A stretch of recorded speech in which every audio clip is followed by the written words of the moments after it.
Welcome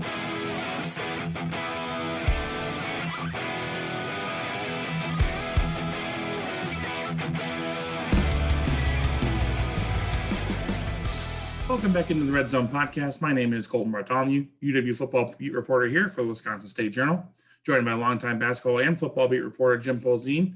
And got a kind of busy week going on. We're heading into tournament time. We got pro day for football coming up. Lots of stuff to talk about. Jim, just as you wrap up another regular season here and you head into another postseason, just what's this type of year, what time of year like for you every year? It's always usually a pretty exciting time. I mean, like, chaotic but / exciting, just because, like, I think I've mentioned this on previous shows that it's the uncertainty of knowing where you're going to be and stuff is always a little bit unnerving. And this year it's different. Like, I'm not sitting around on Sunday watching the selection show wondering I have to immediately book a flight to San Jose or Albuquerque or something, you know. I'll know I'll be going to the greater Indianapolis area. So that makes it better, but it just, this whole, you know, covering this team and these games in a pandemic setting is just, it's weird, right? You just haven't talked one-on-one, you know, in person to anybody since probably since this, shortly after the season ended, or right before the Big Ten tournament last year, I think is my last in-person interview. And that's just, it's, you know, it's just, I hate that about this season. That's been the toughest part. No, absolutely. And add on top of it that the frustration of seemed to be boiling over in the last week or so with this team. We're going to get into that, especially here on this show. Give you a quick rundown. We're going to talk about Greg Gard kind of going off on the officials and the Big Ten with the reviews and the Brad Davison situation Sunday against Iowa. We're going to also talk about just this postseason now for the Badgers. You've got Big Ten tournament coming up this weekend. We're recording this Wednesday morning. The Badgers play Thursday night. Talk about where they're looking at NCAA tournament-wise with Selection Sunday on Sunday. We're going to fill out our Big Ten brackets and talk about why we're picking who, and then do a quick primer on UW football's pro day. Just talk about who's the pro day most important for, with about 10, 12 guys there, a little bit of a bigger group than there was last season, I feel like. So lots of stuff to get into, and we'll do all that right after this. All right, Jim, we got to start with what everybody's been talking about the last few days. Greg Gard Sunday afternoon after what really was just a travesty of an officiating situation where you have this awesome game. The Badgers in Iowa are going back and forth. It's super close. And then it's been circulating all week. The final minute of game time took 20 real minutes. Absolutely no flow. It was play, 5-minute review, play, 5-minute review. It's crazy. And then after the game, Greg Gard, who is normally pretty, I would say, respectful, if not like kind of hands off with the refs. Like he's never a guy that's going to put things on the refs after a loss or things like that. Just goes off on him. And it all kind of stemmed from the one play with Brad Davison where he's on offense trying to catch a pass and gets called for a hook and hold. I mean, you were watching the game closely and you were talking to him. Just kind of give us your take on the situation as a whole, and then we'll dive into it a little bit more specifically. Yeah, there's a couple of things here. Like, I was not expecting him to do what he did. I think that was, that he broke character to do that. I certainly had some questions teed up for him about the officiating, and I did ask him about the Trice play, which he said he hadn't seen and had no comment on. That to me, in real time, was the one that looked the most questionable and was ultimately a huge call. I mean, if there's no call there, Wisconsin has the ball in a tie game, maybe with the ability to run the clock down almost to the end. But instead, Bo Borowski calls a foul. Bohannon gets 3 free throws. Iowa takes the lead, and then the Davison stuff happens after that. So I thought that was the bigger call. And even after watching the game again and watching that play a couple times, I don't think it was a foul. I think they blew that one. I've had some Iowa fans reach out and admit that they thought it was a soft call on Trice, and it was his 5th foul too. I was about to say, and the bigger part of that is that fouled him out. So then Wisconsin loses their best offensive player, the guy that's been their most clutch player all season long for this stretch run against a really good team. Right, and even after watching the game, I mean, the person I feel like should be most angry about the way he was treated was Trice, because there was a couple other questionable calls. There was a no call that Bohannon kind of used his arm to extend and shove Trice out of the way, right in front of Borowski again. Nothing gets called. Bohannon makes a 3-pointer late in the game. So I thought if anybody should have been mad, it should have been Trice. The Davison thing to me, I think I don't know that it was so much that play. I think it was it was things adding up over time, and Greg Gard finally snapping because he feels like the Davison's being targeted. The funny thing was, after watching that game, hearing during Davison's free throws, or as he's getting ready to take free throws, hearing Gard just tear into Borowski, using some pretty foul language to tear into him. So I think this was something that had been building up. They're tired of everything. Something happens with Brad and it goes to the review monitor, and that happens over and over. Here's the thing about the hook and hold that I'll say. Two people can look at the same play and come up with completely different conclusions. I look at that play and I don't have that huge of a problem with them calling a hook and hold there. Davison clamps down his arm and kind of traps Murray's arm, within it. It's a completely unnatural play. And let's face it, Brad Davison's not going to get the benefit of the doubt. Like, it's just not going to happen. He's already been suspended by the league for what it's deemed a pattern of similar behavior. So officials, whether it's Bo Borowski or DJ Carstensen or Courtney Green, the three officials the other day, they're not going to go to the monitor and give Brad Davison the benefit of the doubt where they might in a different player's case. So I didn't have as much problem with that play. I do understand why Greg Gard goes to bat for his players. And I think it did have a pretty positive effect on how his players see him. At least they're saying the right things in regard to that. Yeah, I want to start with the first overall point there.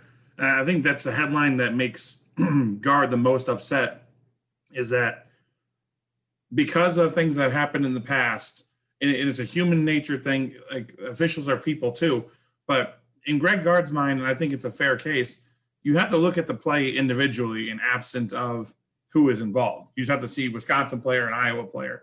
And I do think that there's probably a fair case to be made that officials aren't doing that. And when they see Davis involved in the play, I think they go into it assuming that he's doing something that's not within the rules, which, multiple things in Davison's career here at Wisconsin, you can argue, well, that was just, it wasn't dirty versus was dirty, that's a debate for a separate day. But I think Gard's frustration comes from the fact that refs aren't supposed to hold stuff against players like that. And I think it's fair to say that they are. And we've talked about on the podcast before, like, he's a lightning rod. Like, officials know when they call a Wisconsin game, like, he's going to try to bait them into giving him charges. He's going to do some things, on the ball defensively I don't deem it dirty. It's very physical, and it's stuff that a guy that's a veteran in this league knows that he can get away with at times. And maybe it's one of those things where officials are frustrated too, because it's like, you make this so hard to officiate you and you play this way, eventually it's going to go against you. And then, I don't know, I think there's just a lot of, but both sides saying we're not coming into this with a neutral mindset. Yeah, that's totally fair. And see, when I've watched Wisconsin games over and over this year, I have less problem with the hook and hold stuff than I think Brad Davison is not getting whistles on drives to the basket, right? I think there's a lot of times where there's a lot of contact and he's not getting the whistle, which it makes me wonder whether that's officials holding a grudge for previous stuff, which, again, I agree with you. That's completely wrong. In regards to the hook and hold, I think another thing that's happening is opponents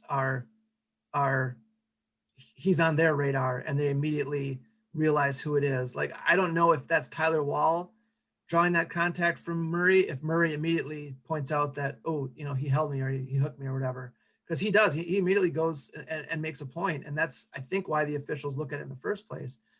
And then you're probably right. I mean, they're walking over without even seeing the play.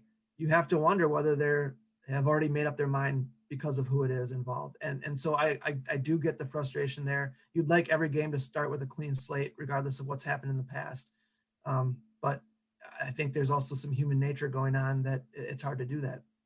Yeah, and I think there's also with the hook and hold just from a general penalty standpoint, is that, and you brought it up before, two referees can go to the monitor and see two separate things. And when you slow it down, it becomes even harder. It's almost like you shouldn't be allowed to slow-mo it. Like, you should have to look at it in real time. And it's a little bit like targeting in college football too, because anytime you slow the play down, you're going to see, okay, maybe the two helmets collided after the shoulders hit, but maybe like the obviously the helmet hit's going to be more impactful, or maybe the helmet hit like a very split second before the shoulder was, and there was no intent, but then you still have to call a penalty. It's just, we want rules in sports to be far more objective than they are subjective. And this is one of those things that when you slow it down a bunch of times and you look at it over and over, you kind of just have to make a decision that maybe doesn't reflect what actually happened in real time. And I don't entirely agree with Greg Gard's point that officials have made this like the Brad Davison rule. They're always looking at Davison for the hook and hold, because we've seen in a lot of other games that these hook and hold calls are kind of, I wouldn't say taking over, but people are trying to bait. It's almost becoming another block charge where guys are trying to bait guys into grabbing their arm as they're doing other things and then getting that flagrant. So I do think that this is going to change. I feel like this offseason is going to get looked at pretty hard.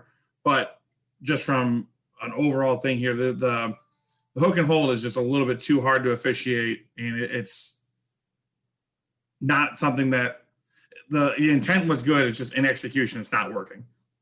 Yeah, and I think another big picture thing is they've given officials one more thing to complicate things, whether it's the hook and hold, whether it's the flop rule. I've seen the flop rule so badly misused and bad calls on that this year. And not this is not just a Brad Davison thing or a Wisconsin thing. In all games where a guy will try to draw a charge, there's obvious contact there. The guy falls to the ground and he's given a flop warning. And an official has to decide in real time whether the guy is trying to deceive him or, and as it turns out, when you watch the play again, there's actual contact there. So my point is that officials just have so much more to look at now, and it's become so hard, and they're missing other stuff that is supposed to be in the rules of the game. 3 seconds in the lane drives me nuts now, because some of these guys are allowed to camp out in the lane, and that's a punishment towards the defense if you allow the offensive player just to sit in the lane for 4 or 5 seconds. But the officials have so much going on around them that you're going to miss some stuff, and I think they're starting to miss some of the little stuff, the easy stuff, the physical play in the post, the 3 seconds in the lane, and because they have so much to look out for, it's become harder to officiate, which is why I try to give these guys a benefit of the doubt to a certain degree, because I know it's a hard job, but I think little things are being missed. And frankly, I'll tell you, I've heard more about Big Ten officiating this year from fans than any other year. And I think there's something to that, in that they've had to shrink the crew to a certain degree because of the pandemic. They've lost some pretty veteran officials to other leagues. And I think the overall quality of the Big Ten officials has gone way down.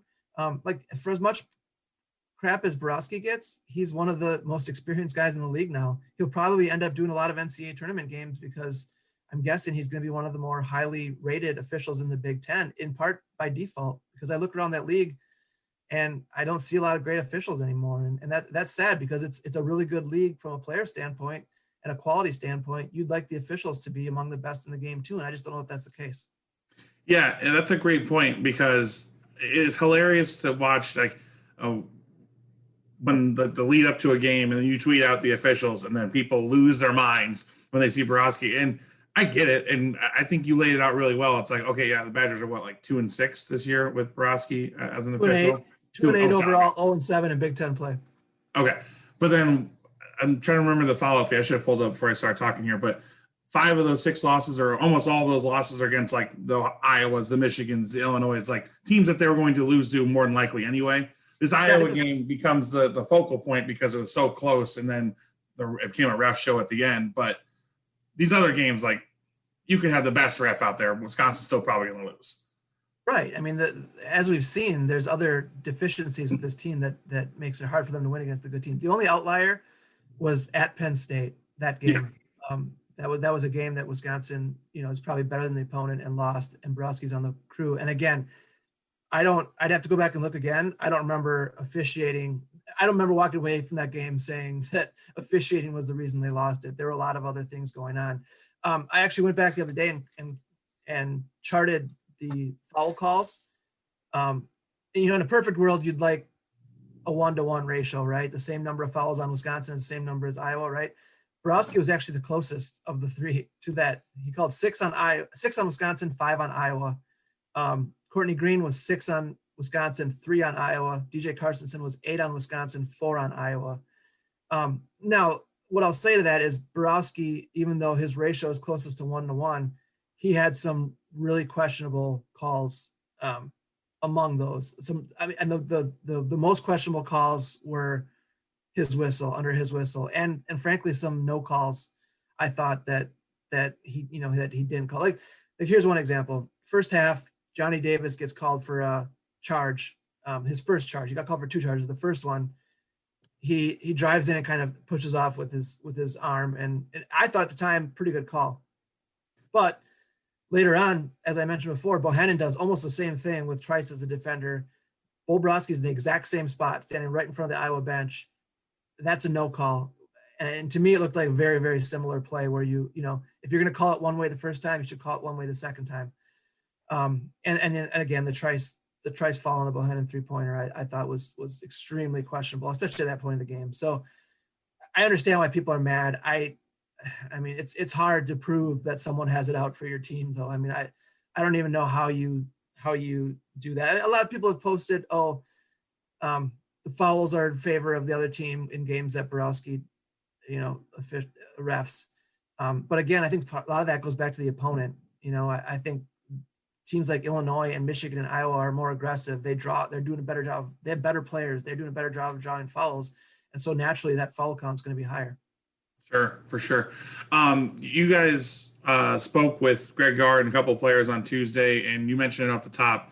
It seemed like this is going to have at least some type of positive effect, or at least the players are saying that. And reading Jim's story, which you can find on madison.com, about the way that that Gard going to bat for Davison and kind of standing up to what the players and Gard think is wrong with the officiating.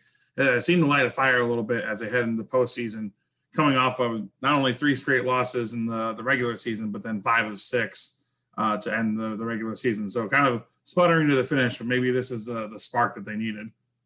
That's something. I mean, again, like I'm skeptical. I want to see it first. Like I want to see that it has an impact. I want to see, I think too often this season I've walked away from games thinking that this team hasn't shown enough fight, not that they've, I think the other team, I always come away thinking the other team played harder, a little bit harder. A lot of times the other team was better talent-wise, but I just thought they played harder. And I want to see this team kind of fight to the finish. I want to see this team show some urgency in the postseason. A lot of it comes down to making shots. I get that. But I think there's a lot of little things that Wisconsin can do to rebounding, 50-50 balls, stuff like that that can keep them in the games. And then, knock on wood, they make some shots and the results flip a little bit. Sure. So let's jump into talking about the postseason a little bit here. So we mentioned the 3 straight losses at the end of the year. Silver lining there, they're against really good teams, and they were close. Wisconsin was in all of those games, and that was a difference from kind of, I feel like, in the middle of the conference season where they're losing by double digits or 8-9 points and stuff like that. What do you think has kind of turned, especially offensively, because it seems like they're, at least in some of these, for longer stretches of these games, they're able to score. They're avoiding some of these massive scoring droughts that we've seen at times this year where the game gets away from them. Yeah, I mean, the efficiency numbers, especially the last 2 games, have been much better. And then if you throw in that last, 2 minutes or maybe the last 5 minutes against Illinois, it's been a lot better. I think some of it just comes down simply to making shots. But I do think, Greg Gard mentioned this yesterday. I think the cutting's a little bit sharper. The screens are a little bit more physical and technically sound, I guess you'd say. I just think a lot of the little things were slipping away from this team.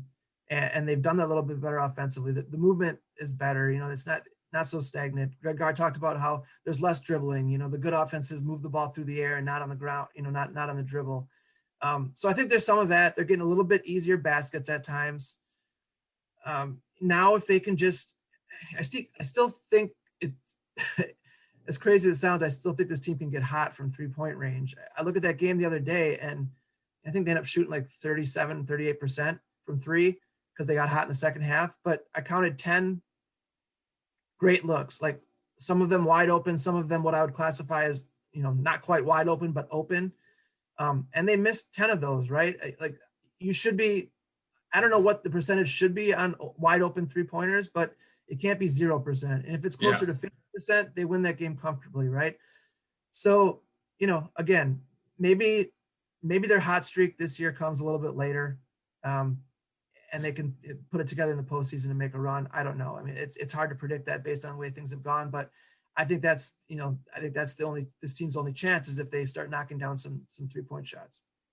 Yeah, I mean, if you want to be optimistic, they've got to be due at some point. Like if you look at the law of averages here, at some point they should, with how poorly they've shot at times this season from three, there's got to be a couple of weeks stretch where they get really hot, right, to kind of balance it out. But obviously the tournament times would be a couple of good weeks to have that happen. But I think it kind of goes to the idea of this team hasn't been what we thought. Can they, for lack of a better term, flip the switch? Can they find something that gets them going? Maybe this kind of us against the refs, us against the world mentality that's sparked up this week becomes part of that. But I don't know. I'm typically not somebody that thinks, especially if you don't have an elite talent, like, just make an NBA comparison. Like the Lakers could play like garbage for 3 months going into the postseason, but they still have LeBron James, right? They still got the best player. So you can presume they would be able to find a way to get it done. I don't think Wisconsin has that level of talent. And you've said it a few times in the podcast, like for this team to be that elite level, it's got to be 5 or 6 guys all playing well. They don't have 1 or 2 that can just carry everybody. And I feel like that's what the season has been about. Like most of the time it's been Trice, every now and again Potter. I don't see it happening where, Ford, Jonathan Davis off the bench, Reavers, all these guys somehow click it all together for the postseason here and make a run. But I think that's what would have to happen for it to happen. I totally agree. And the thing is, I think I said this a couple of weeks ago, was, the league's grown up around them and they haven't, right? They haven't gotten better. They kind of, they are who they were last season. If you compare the efficiency numbers this year to last, it's pretty similar. It's not like they've dropped off a ton. Their 3-point numbers were a little bit down in Big Ten play, but they're largely the same team they were last year. And the problem is everybody's gotten better around them. All the good teams got better. And so, you look at them now against Iowa, against Illinois, against Michigan, Ohio State, Purdue. They're not as good as those teams and would need to play almost a perfect game to beat them, and similar teams like them, right? Like, I just think there's a upper echelon of teams in the country that they're not as good as it and would have to have, kind of a magic to happen to beat those teams. It's not impossible, but it's really hard to expect it to happen. Yeah, I totally agree. And I think this Big Ten tournament's pretty big when you consider where the Badgers are sitting in bracketology and where people project them. Joe Lunardi, I don't know if he's like from Wisconsin or if his wife's from Wisconsin or something, but he has been super reluctant to drop them down. I mean, he still has them on his 7 line, which is by far the highest of anybody that's really, a respected name in this, in bracketology as a whole. Everybody else is at them at least on the 8, a couple on the 9. And you don't want to be in that 8 or 9 line because not only do you have a team that's pretty similar to you, at least resume-wise, in that first round, so it's going to be an even matchup. Then in that second round, if you get there, in all times but one, you're playing the number 1 seed.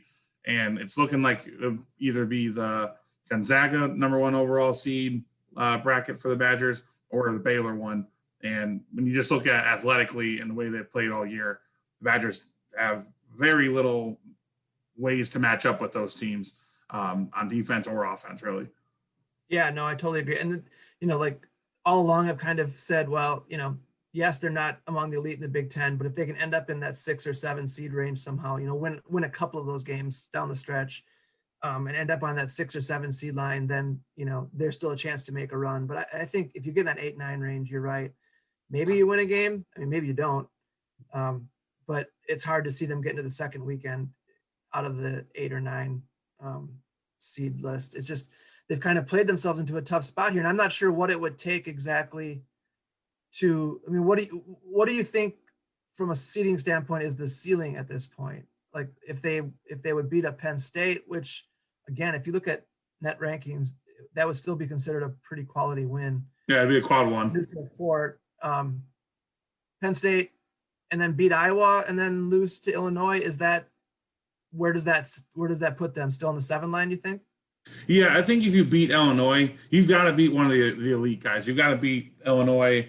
I would say Iowa and Illinois. I would say to get up above 7 or 8, or above 8, just because their resume, they have enough quality wins here in the Big Ten against that middle tier that they're going to be in the tournament. But they've really only beat, when I was looking up, like 3 or 4 tournament teams, and one of them is Loyola Chicago, and that was in non-conference in December. So I mean, the resume is not super strong unless they have a great tournament run here in the Big Ten tournament to push them up above where they're sitting right now. So I think you have to beat Illinois and Iowa so that would put them in the Big Ten championship game to get above that 8 line, in my opinion. Yeah, that's probably fair. The only thing I'd say is, and I haven't, guys like Lunardi and Jerry Palm look into this stuff. I haven't compared them to other teams kind of in that 7, 8, 9 range. And my guess is that those teams also have similarly mediocre resumes too, right? It's not it's a lot of the Big 12. It's a lot of the middle tier of the Big 12 that, their losses are against teams like Baylor or when I think Oklahoma State, stuff like that, where it's quality losses and a couple of decent wins against similar teams. So like I said, that's your first round matchup. There is no, at least penciling yourself into the second round. It's going to be a dogfight in that first round. Yeah, they really played themselves into a tough spot here. Like I said, if they could have just won a couple down the stretch, I really thought I really thought that if they could be a 6 seed, they'd be a dangerous 6 seed, because I looked at a lot of those 3 seeds and thought, there's, once you get past the top 6 or 7 teams, maybe I think 7 through 25, 7 through 30 are pretty equal. But once you get down to that 8 or 9, you've left yourself with a really tough second round opponent if you even get there. Yeah. And I think really it goes back to they could have all avoided this. And even if they would have lost these ranked games toward the end of the season, that Penn State game, was it Rutgers or Maryland? I always flip these. Maryland at home. That's a killer. You just take those 2 losses out, and you're 18-8 at that point instead of 16-10. 18-9 right now. 18-9. I mean, that looks a lot better. When you look at not double-digit losses heading into your conference tournament. So, we'll see what happens here this weekend. Jim's going to be down in Indianapolis covering it all. Let's jump into now the Big Ten tournament. We're going to fill out our brackets here, what we think is going to happen, talk about why we think that. Let's start with tonight's games, Jim. We got Minnesota and Northwestern, and then Nebraska taking on Penn State in the first round here on Wednesday. Who do you got in those games? I'm picking Northwestern over Minnesota. Liam Robbins is not going to play again. Gabe Kelscher is not going to play again. Richard Pitino, I think, might, by the time if people are going to listen to this on Friday, he might not have a job at that point, because I think it's going to move pretty quickly. And it's, from the sounds of it, he's going to be out of a job. So I think Northwestern's look better late in the year. They're going to win that game. And then I'm taking Penn State over Nebraska. And Nebraska's actually looked better since their top scorer, Teddy Allen, left the program abruptly. But I still think Penn State's got more talent to win that game.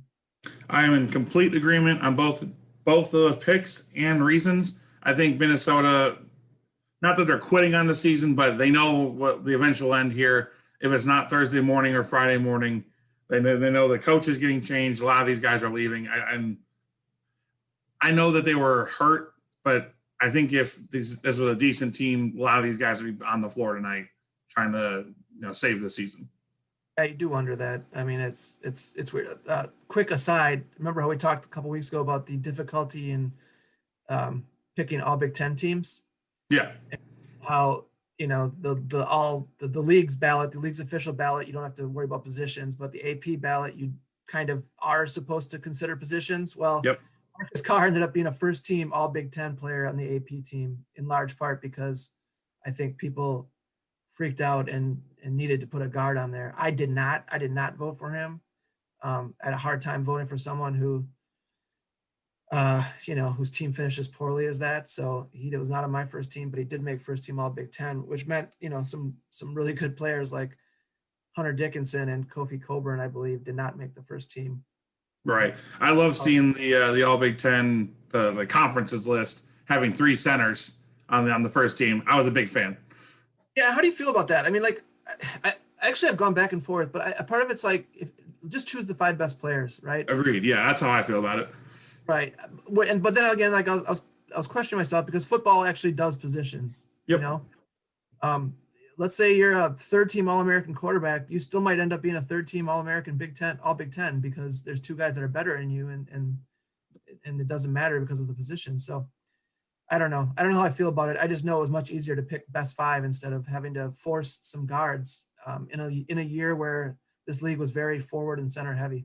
Yeah, I think that's the thing. I think it should reflect who was the best players on the floor regardless. And I mean, this is a rare case because we're pushing so fast toward positionless basketball, right? But then this year, when you've got these 3, monsters at your 5s that are crazy productive on both ends and were so impactful on their teams in every game they played. I mean, it's hard not to recognize them and have them reflect that. So, all right, so let's jump into the second round. You get into the first bye teams. We got Michigan State playing Maryland. What do you got there, Jim? I'm taking Michigan State. They've been playing really well down the stretch. I don't think they necessarily need this game. I think they're in right now, but I think it would be, they'd have to sweat it out the last couple of days if they do lose to Maryland. I think they're going to win. Yeah, it's crazy. It happens every year. Izzo figures it out no matter how bleak it looks at some points, but I'm with you there that they're probably in the tournament regardless because of their big signature wins, but don't add a question mark here at the end of the year or at the beginning of the postseason and kind of muddy it up. So I'm with you on Michigan State. That jumps us down into Northwestern playing Ohio State. I'm on Ohio State there. I mean, Northwestern, like you said, they've played well. As tough as their record looks, they actually have hung in a lot of their games, but Ohio State needs to have a decent showing here in the Big Ten tournament to make sure they don't fall, below the 2 line. Yeah, I was going to say they've lost 4 in a row heading into the postseason. I almost think like this dropping to the 5-12 game is okay for them. They need a win. Had they been a 4, you're probably looking at playing Purdue in that first game with a chance for another loss, and then you head in the NCAA tournament with 5 straight losses. So I think this team needs to just it needs a good feeling from a win, and I think they'll beat Northwestern. Sure. All right, and the next game on Thursday will be Indiana versus Rutgers. I'm on Rutgers there. They played 2 times, and they're both relatively close games. I thought Indiana was going to make a push in February. They I can't remember who they beat. They hung close with Ohio State, and that kind of made me think that they were going to be there, but didn't fully materialize. So I'm going Rutgers. I am too, and that's another thing where I just think that Rutgers just plays harder, and Indiana down the stretch just looks like a team that has, again, like you said about the Minnesota Patino, it's not like they stopped playing for Archie Miller, but it just seems like they're missing something. And other than Trace Jackson Davis, you don't know who you're going to count on night to night. So I'm taking Rutgers as well. Gotcha. All right, that gets us to Thursday night where Penn State, in our bracket at least, will be taking on Wisconsin. I've got Wisconsin there. I think they know how to beat this team. I think they're trying to prove themselves and make sure that they can, salvage something out of this season. And, if you lose to a Penn State here, you might be talking about a 9 or a 10 for Wisconsin heading to the tournament, just because the losses of the last month have been pretty quality. That's not a quality loss to a Penn State.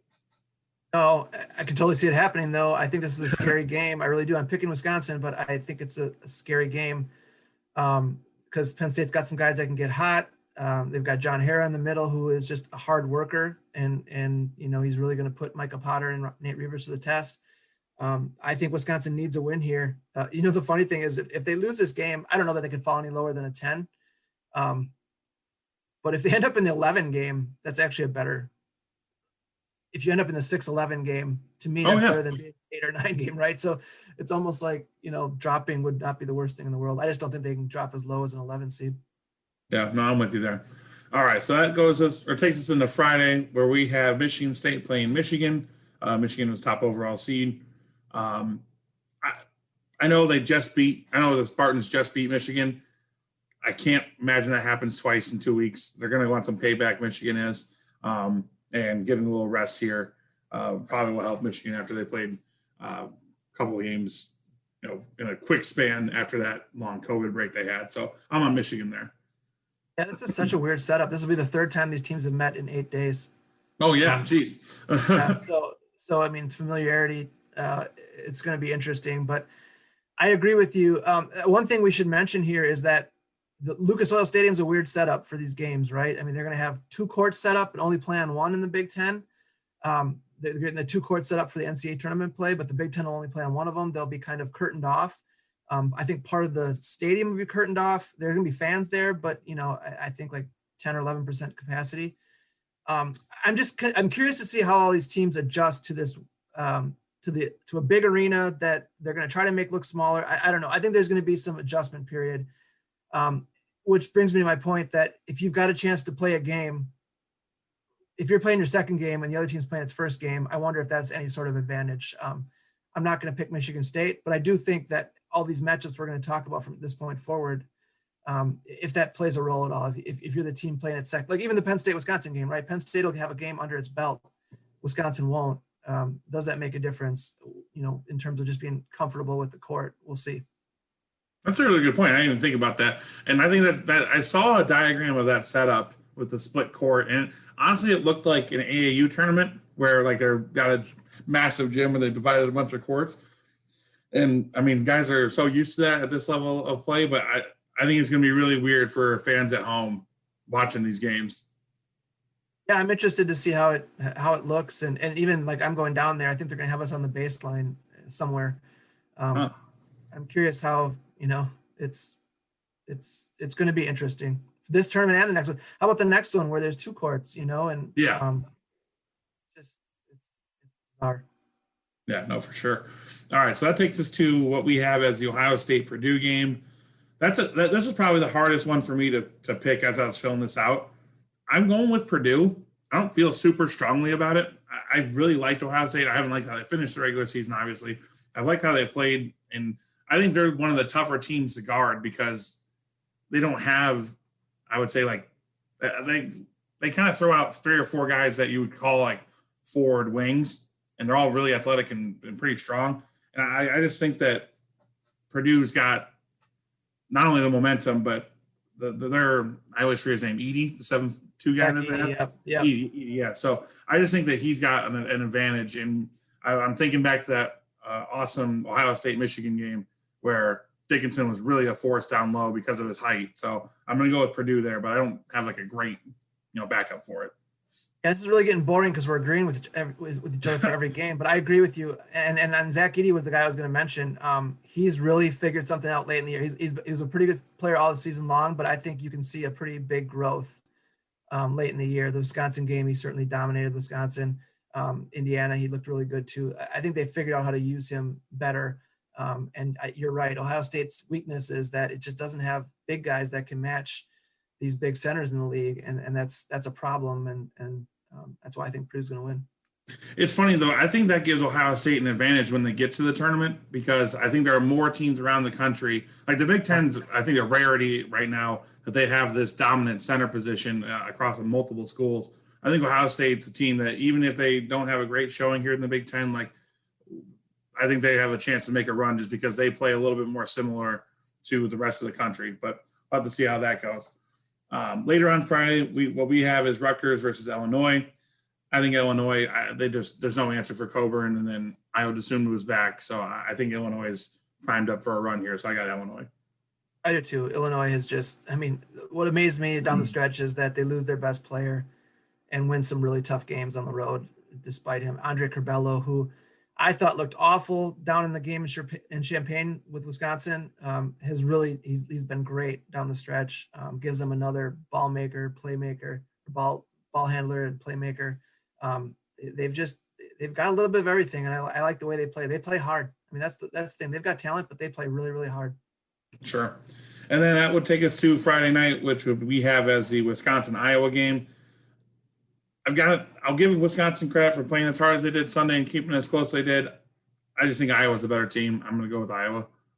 I do too. The only thing that would make me change my mind is if Joe Wieskamp's not available, if that ankle isn't ready, or if he's limited. I think that evens it out a little bit more. But if Iowa's at full strength, they're the better team and playing well. Like I think, we might have mentioned this last week.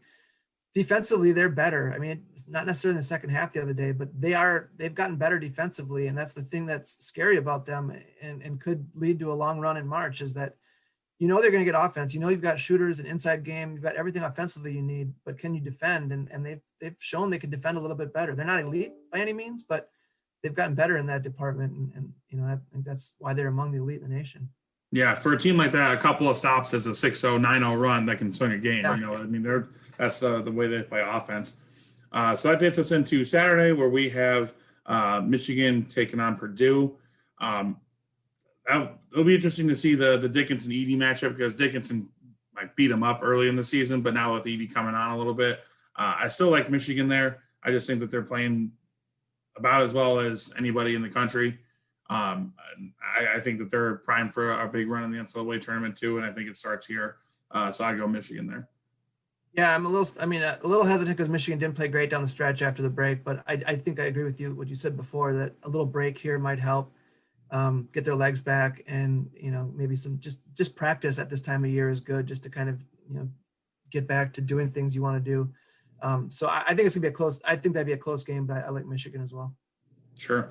And then that would take us to what we both have is Illinois versus Iowa in the other semifinal. This was tough for me because I think, the Wieskamp thing's a pretty significant factor in this one. I still just don't think there's anybody on Iowa that can hang with the DeSumo.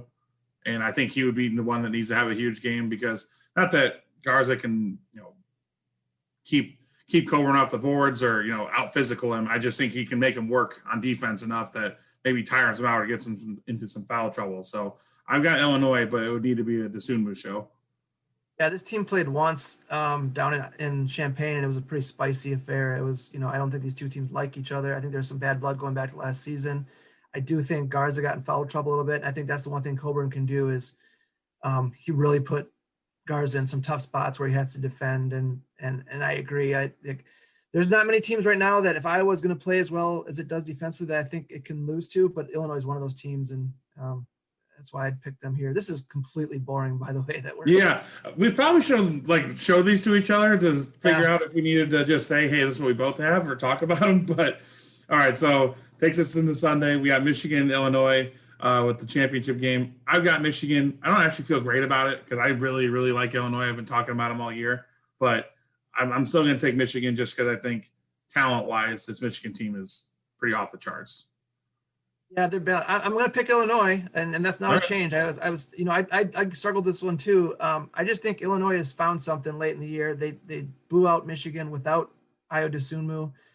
I think they've got, they've just kind of got an it factor that I think Michigan had midway through the season when they were playing at its best, and they figured it out. I think, wouldn't be shocked to see this team in the Final Four, and I think they're going to be the Big Ten champions. I think also this week, I don't know if you noticed this, their AD came out with a letter to the Illinois fans. Last in the conference. Last in the conference and basically declaring themselves regular season champs. How do you feel about that? They were 16-4. Michigan was 14-3. Illinois won the only head-to-head matchup. His point is, we played all of our games. At the very least, we should have been co-champs. How do you feel? Yeah, I agree with them only because they played and it was so decisive. But I think I think it was established early on, like it's going to be all winning percentage. It's all going to be based on this because we're not going to penalize teams for getting COVID or shutting down because of COVID. Because I think you had to do that from a conference level because you didn't want teams being like, all right, let's play through this potential outbreak or let's play and, maybe risk some things because we have a chance to be champions. Like, I think you got to kind of accept it, but I don't mind the AD saying, hey, we like killed them and we finished half a game back. Like, how does this not count when we played more games? Yeah, and I just think and that's kind of why I want to see these two teams meet in the final. It would be just a good theater. Both teams having something to play for. I mean, Illinois wanting to prove that, yes, it was the best team in the Big Ten. Michigan wanting to defend its, regular season title. I would love to see that on Sunday.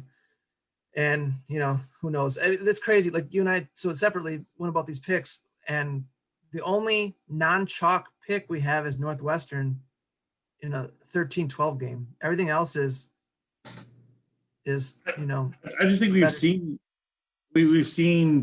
the Big Ten, we've seen some weird upsets like the Michigan State-Michigan game, but I just think we've seen over a body of work here that the teams at the top are the top teams. You can catch them on the right night, but I mean, they are talent-wise and execution-wise, they have separated themselves, and I think that's going to play out here. And now you're making me feel dumb about the Michigan pick because with the Sumo back, you've got to imagine that Illinois is only stronger. I don't know, I'm going to keep it, but I don't know. I wouldn't base things off one game samples. I mean, I just think there was a lot of things in that game that, Illinois just played better that night. I don't know if they're necessarily, if you compare those starting fives, I don't know if they're necessarily better. They have two of the top 5 players in the league, I think. Michigan, I think, has 3 of the top maybe 8 players in the league. It's just that's if you look at the first 2 teams of the All Big Ten, at least on my ballot, that's 5 of the top 10 players in the league right there that are going to be on those teams. So it's not surprising that they're kind of elevating above the rest. So it should be a fun weekend in Indy. There's going to be some high quality basketball, and the thing you wonder is, do they beat themselves up all season long? Do they beat themselves up in the tournament? And then does that have a lingering effect on the NCAA tournament? Because that's been one theory over the years, is that teams are tired by the time they get to March. And that's why this league hasn't won a title since 2000. It's a fair criticism. I mean, it's hard to argue that, the ACC or like the Big East or some of these other usual top level conferences, Big 12, their conference tournaments don't also beat themselves up. I mean, it's hard to say that. Maybe just because of the depth of the Big Ten usually. I mean, this year, the middle class has been really stronger, I feel like, than in other seasons. So there might be a stronger argument this year for that. But one other quick question I had for you on this tournament's effect on the NCAA tournament. If our final is what it ends up being, Michigan, Illinois, there's no way a loss for Illinois, let's say, or I guess for either team, would move them off the one line, right?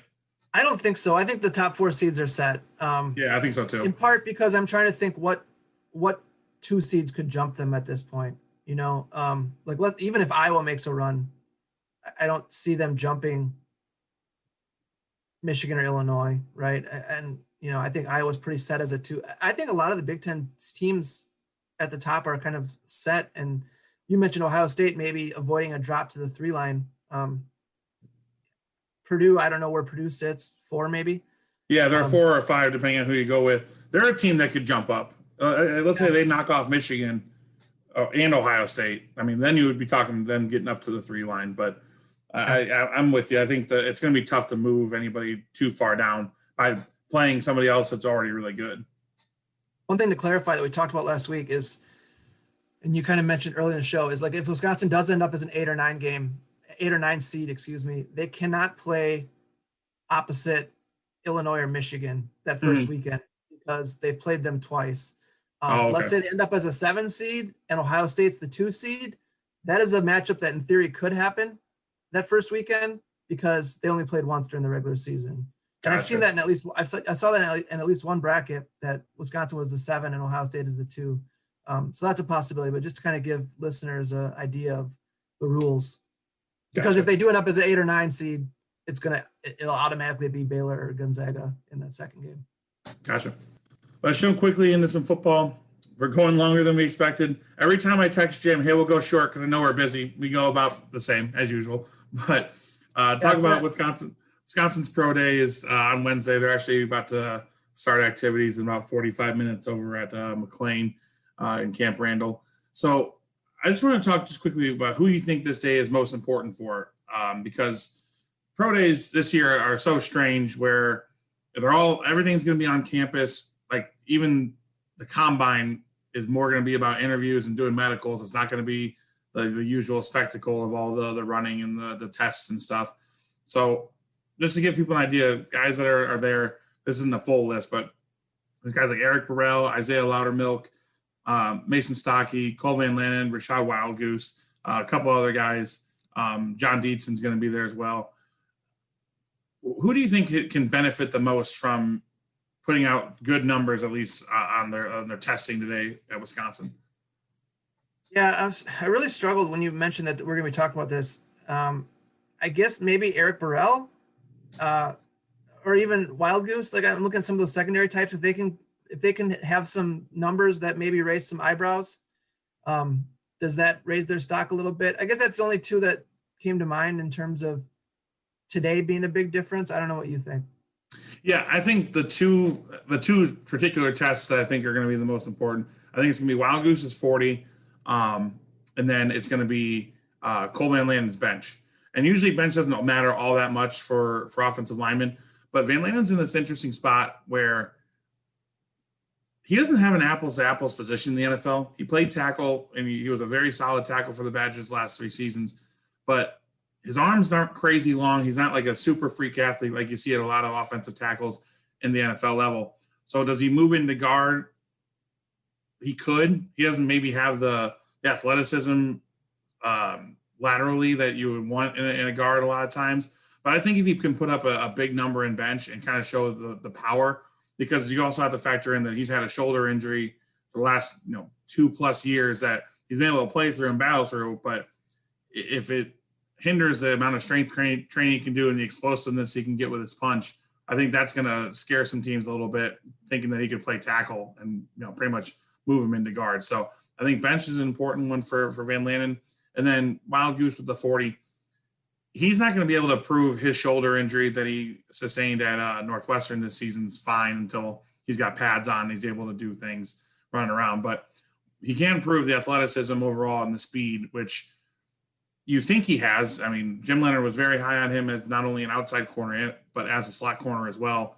But he's got to show pretty, I think, elite level speed to pump him up into the draftable level corners in this draft, because it's funny, the draft, it always seems like there's, the 5 or 6 guys at the top that about, but then there's other positions that, don't have depth, or the middle of the group's not very big.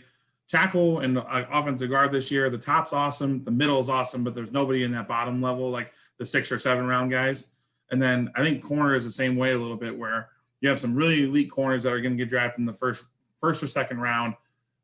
Maybe a couple of guys that are from smaller schools that have proven themselves at the Senior Bowl and other things like that are going to get into the middle rounds. But the late round corners are more where guys are taking flyers on, some type of skill or some type of speed that they really like. And I think Wild Goose has got to show one of those things in the pre-draft process to try to push him into that draftable level. What are a guy like Isaiah Loudermilk? What are his prospects? Yeah, it's a great question, because his numbers don't show that he's a great pass rusher, but he's always around the quarterback. So that's where one of those things where the scouting departments are going to see him being in the backfield a lot, just not getting there. And then they got to figure out, okay, is he not there because he didn't get off the block fast enough? He's not fast enough to get to the quarterback, or did the quarterback just get the ball out because they saw this 6'7" monster coming at him, right? And I think that's one of those things too, is that his unique body type and showing the athleticism he did to play that 4 technique in the 3-4, where he's on top of guards and tackles and rushing the passer, is pretty rare.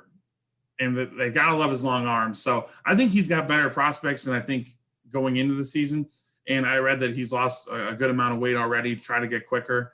I think that's going to be one of those things where even if you're worried a little bit about his speed getting to the passer, you're still putting a 6'7" body out there where you put his arms up, it's above 9 feet, right? Like you're talking a pretty tough window to get the ball over. So I think he's going to be somebody that's possibly 6th, 7th rounder. And then if not, a very quick undrafted free agent, kind of like Chris Orr last year. Like it's going to be a day 3 situation, but I think he's got better prospects than I went into his senior year thinking he did.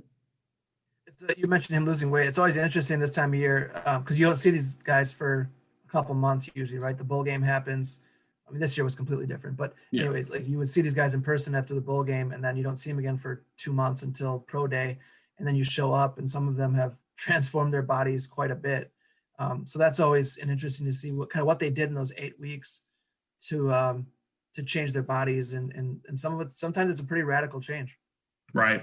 So we'll be covering all that on madison.com. You guys can go check that out. And then obviously all of Jim's basketball preview stuff's up there as well.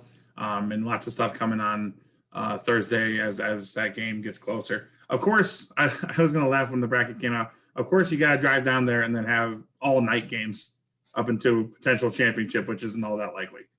Yeah, I mean, like I guess I can admit this now publicly. Like selfishly, I was hoping that Wisconsin would somehow end up as the 7 seed. That would make my life a lot easier. I know probably not better for them necessarily, but easier for me because the 5:30 Central start on Thursday and Friday, if they get that far, would have been much better than what's looking like probably 8:15 start. It's just a nightmare deadline scenario. So, but whatever. Sometimes we've lucked out over the years a lot of times in that they end up in that, that 4 seed or 5 seed or 1 seed, where the games are early. So over the course of time, we've certainly been luckier than not lucky. So I guess it just evens out. Gotcha. All right. So make sure you're on madison.com checking all that stuff out. Make sure you're following Jim on Twitter, Jim Polzin, WSJ. Follow me on Twitter as well, Seabart, WSJ. Lots of stuff coming up this weekend. Like we said, big weekend with the Big Ten tournament. Hockey, men's hockey. I know you guys love Todd having on here.